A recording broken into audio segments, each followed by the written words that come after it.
Hello everybody and welcome on my journey to watch 500 films in 1 year.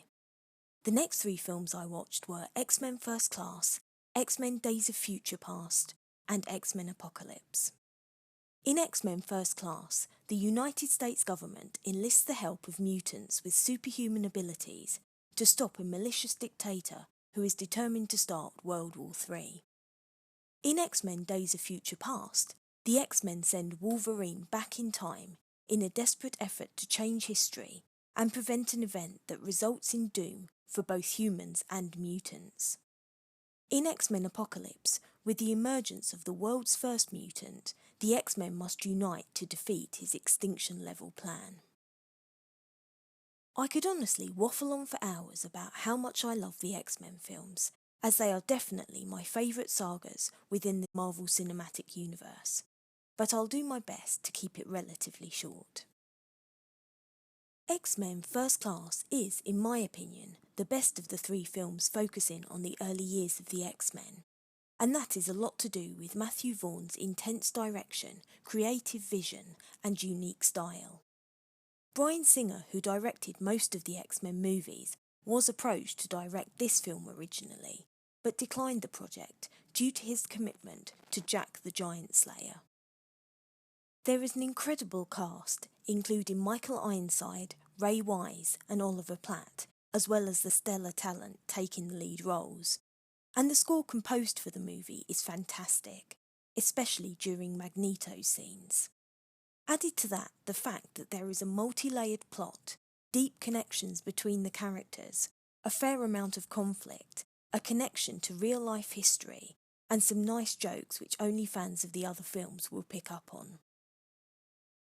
X-Men Days of Future Past is more complex in terms of storyline, given the fact it's about time travel, but I didn't feel as if it was as emotionally intricate as First Class. It was, however, interesting to see what happens to the characters after the standoff in Cuba, and to be introduced to Quicksilver, one of my favourite characters.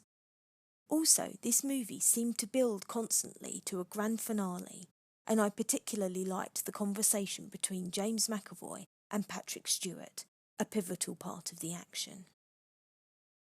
X-Men Apocalypse has a link to Egyptology, which I find really fascinating, and it brings in Nightcrawler and Cyclops to join the other younger versions of the X-Men. The CGI used within the movie is a thing of beauty, and Oscar Isaac is really wonderful as the all-powerful first mutant, even though the costume design for the character was way too bulky. I completely understand why he looked this way, but I feel that a more aerodynamic appearance would have allowed more ease of movement and allowed the threat posed by him to be even stronger. I know X-Men Apocalypse was designed to be the end of this run of movies, about the birth of the friendship between Professor X, Magneto, Mystique and Beast, but I for one want to see more. All of these movies, as well as the films from 2000, 2003 and 2006 are amazing, so I'm going to give First Class, Days of Future Past and Apocalypse a never-ending thumbs up.